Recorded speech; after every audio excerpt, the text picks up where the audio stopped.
Bom, eu agradeço a Deus por tudo, né? Pelo ar que respiro, pelo alimento, pelo mocotó que eu me alimentei no mocotó hoje, que ele é bom, né? Tutano, colágeno, ele é bem forte, então só tenho que agradecer a Deus pelas coisas, pelas bênçãos. Bom, e a orar pelo país, né? Para que Deus possa abençoar e cessar as guerras.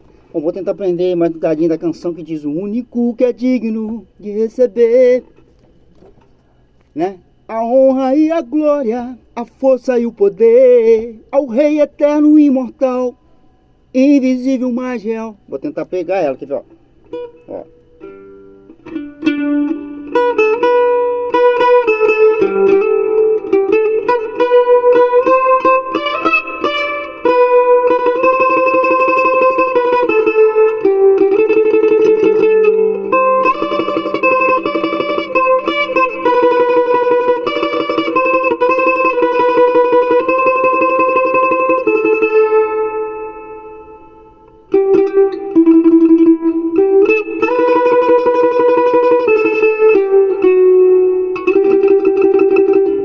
Tentar aprender, gente.